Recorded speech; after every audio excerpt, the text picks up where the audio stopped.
ನಮಗೆಲ್ಲರಿಗೂ ಗೊತ್ತಿರೋ ಹಾಗೆ ರಾಜ್ಯದ ಪ್ರಭಾವಿ ಕಾಂಗ್ರೆಸ್ ನಾಯಕರಲ್ಲಿ ಮಲ್ಲಿಕಾರ್ಜುನ ಖರ್ಗೆ ಮೊದಲ ಪಂಕ್ತಿಯಲ್ಲಿ ನಿಲ್ತಾರೆ. ಎಐಸಿಸಿ ಅಧ್ಯಕ್ಷರಾಗಿ ಆಯ್ಕೆಯಾದ ಮೇಲಂತೂ ಅವರ ಪ್ರಭಾವ ಮತ್ತಷ್ಟು ದುಪ್ಪಟ್ಟಾಗಿದೆ. ಐಎನ್ಡಿಎ ಮೈತ್ರಿಕೂಟದ ಪ್ರಮುಖ ಚೆಹರೆ ಅಂದರೆ ಅದು ಮಲ್ಲಿಕಾರ್ಜುನ್ ಖರ್ಗೆ.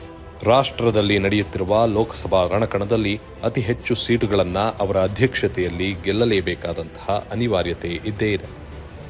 ಈ ಚುನಾವಣೆ ಮಲ್ಲಿಕಾರ್ಜುನ ಖರ್ಗೆ ಅವರಿಗೆ ಯಾಕೆ ಮುಖ್ಯ ಅನ್ನೋದನ್ನು ನೋಡ್ತಾ ಹೋಯಿತು ಅಂತಂದರೆ, ತಾವು ಬಹುಕಾಲ ಪ್ರತಿನಿಧಿಸಿದ್ದ ಕಲಬುರಗಿ ಕ್ಷೇತ್ರವನ್ನು ತಮ್ಮ ಅಳಿಯ ರಾಧಾಕೃಷ್ಣ ದೊಡ್ಡಮನಿಯವರಿಗೆ ಬಿಟ್ಟುಕೊಟ್ಟಿದ್ದು ಒಂದು ಕಡೆಯಾದರೆ, ಎಐಸಿಸಿ ಅಧ್ಯಕ್ಷರಾಗಿ ಕಲಬುರಗಿಯಲ್ಲಿ ತಮ್ಮ ಅಳಿಯನನ್ನ ಗೆಲ್ಲಿಸಿಕೊಂಡು ಬರಲಿಲ್ಲವಾದರೆ ಮುಖಭಂಗ ಶತಸಿದ್ಧ. ಈ ಮುಖಾಂತರವಾಗಿ ತಮ್ಮ ಪ್ರಭಾವ ವರ್ಚಸ್ಸು ಕಡಿಮೆಯಾಗಿಲ್ಲ ಅನ್ನೋದನ್ನು ತೋರಿಸಲೇಬೇಕಾದಂಥ ಅನಿವಾರ್ಯತೆ ಇದೆ. ಇನ್ನು ಕಿತ್ತೂರು ಕರ್ನಾಟಕ, ಕಲ್ಯಾಣ ಕರ್ನಾಟಕ, ಮಧ್ಯ ಕರ್ನಾಟಕದಲ್ಲಿ ಇತ್ತೀಚೆಗಷ್ಟೇ 14 ಲೋಕಸಭಾ ಕ್ಷೇತ್ರಗಳಲ್ಲಿ ಚುನಾವಣೆ ನಡೆದಿದೆ. 14 ಕ್ಷೇತ್ರಗಳಲ್ಲಿ 14 ಕ್ಷೇತ್ರಗಳು ಪ್ರಮುಖವಾದರೂ ಕಲ್ಯಾಣ ಕರ್ನಾಟಕದಲ್ಲಿ ಕನಿಷ್ಠ 5 ಕ್ಷೇತ್ರಗಳನ್ನಾದರೂ ಕಾಂಗ್ರೆಸ್ ವಶಕ್ಕೆ ಪಡೆದುಕೊಳ್ಳುವುದು ಕೂಡ ಪ್ರತಿಷ್ಠೆಯಾಗಿದೆ.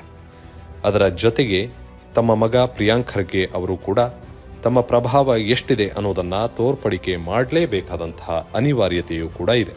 ಹೀಗಾಗಿ ಈ ಲೋಕಸಭಾ ಚುನಾವಣೆ ಮಲ್ಲಿಕಾರ್ಜುನ ಖರ್ಗೆ ಅವರಿಗೆ ಬಹುಮುಖ್ಯ.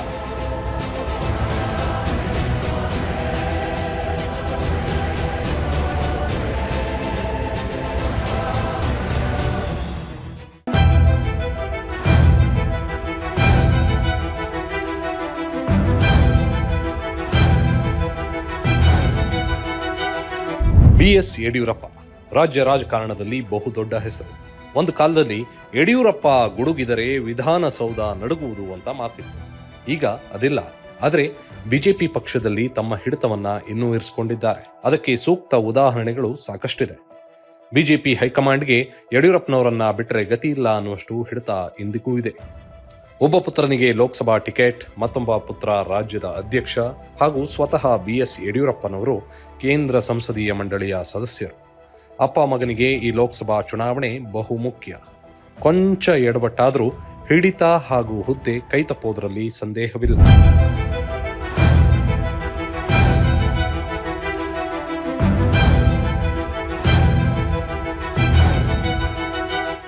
ಎರಡನೇ ಹಂತದ ಕ್ಷೇತ್ರಗಳಲ್ಲಿ ಲಿಂಗಾಯತ ಸಮುದಾಯ ಪ್ರಬಲವಾಗಿದೆ.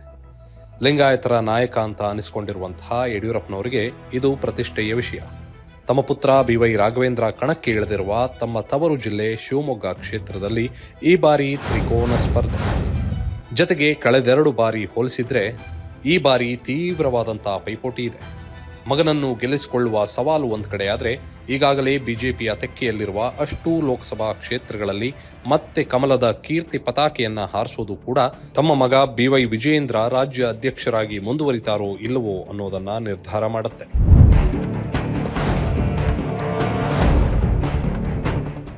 ಬಹುತೇಕ ಕ್ಷೇತ್ರಗಳಲ್ಲಿ ಭಿನ್ನಮತ ಇಂದಿಗೂ ಇದ್ದೇ ಇದೆ. ಸದ್ಯಕ್ಕೆ ಎಲ್ಲವೂ ಶಮನವಾದಂತೆ ಕಾಣಿಸಿದ್ರೂ ಕೂಡ ಈ ಎಲ್ಲ ಭಿನ್ನಮತ ಬೂದಿ ಮುಚ್ಚಿದ ಕೆಂಡದಂತಿದೆ. ಯಾವಾಗ ಬೆಂಕಿ ಆಡುತ್ತೋ ಅನ್ನೋದು ಯಾರಿಗೂ ಗೊತ್ತಿಲ್ಲ.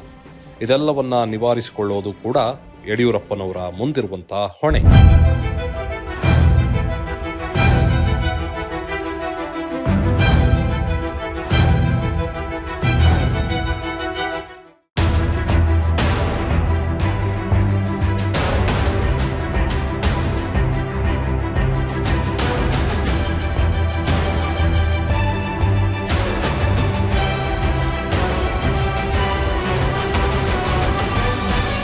ಸಿದ್ದರಾಮಯ್ಯ ಮುಖ್ಯಮಂತ್ರಿಯಾಗಿ 2013ರಿಂದ 2018ರವರೆಗೆ ರಾಜ್ಯದ ಆಡಳಿತ ಚುಕ್ಕಾಣಿಯನ್ನ ಅಚ್ಚುಕಟ್ಟಾಗಿ ನಿರ್ವಹಿಸಿದವರು.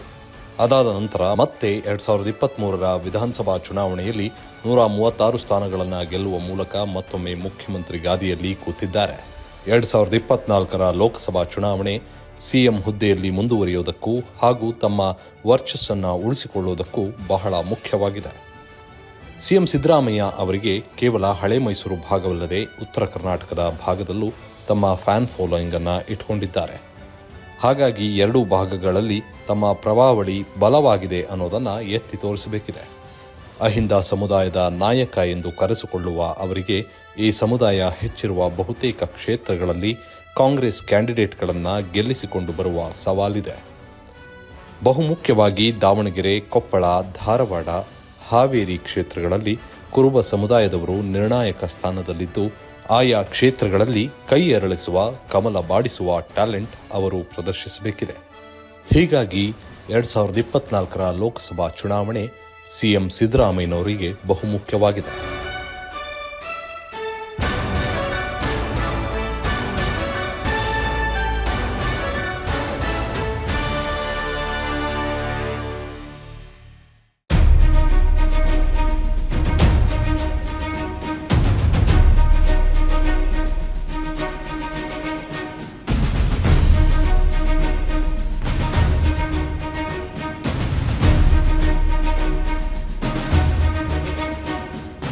ಕರ್ನಾಟಕದ ಕಾಂಗ್ರೆಸ್ ಟ್ರಬಲ್ ಶೂಟರ್ ಅಂದರೆ ಅದು ಡಿಕೆ ಶಿವಕುಮಾರ್.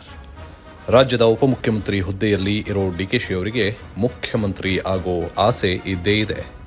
ಆ ಆಸೆಗೆ ಈ ಲೋಕಸಭಾ ಚುನಾವಣೆ ಈಸ್ ವೆರಿ ಇಂಪಾರ್ಟೆಂಟ್.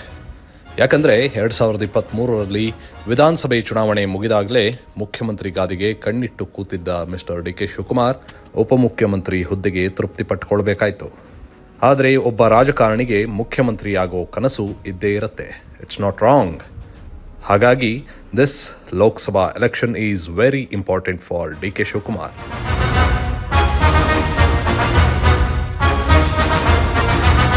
ಕೆಪಿಸಿಸಿ ಅಧ್ಯಕ್ಷರು ಆಗಿರುವ ಡಿ ಕೆ ಶಿವಕುಮಾರ್ ಅವರಿಗೆ ಉತ್ತರದ 14 ಕ್ಷೇತ್ರಗಳಲ್ಲಿ ಕಾಂಗ್ರೆಸ್ ಅಭ್ಯರ್ಥಿಗಳನ್ನು ಗೆಲ್ಲಿಸಿಕೊಂಡು ಬರೋದು, ತಮ್ಮ ವರ್ಚಸ್ಸು ಉತ್ತರ ಕರ್ನಾಟಕದಲ್ಲೂ ಇದೆ ಅನ್ನೋದನ್ನು ಸಾಬೀತುಪಡಿಸಬೇಕಾದಂತಹ ಅನಿವಾರ್ಯತೆ ಇದೆ.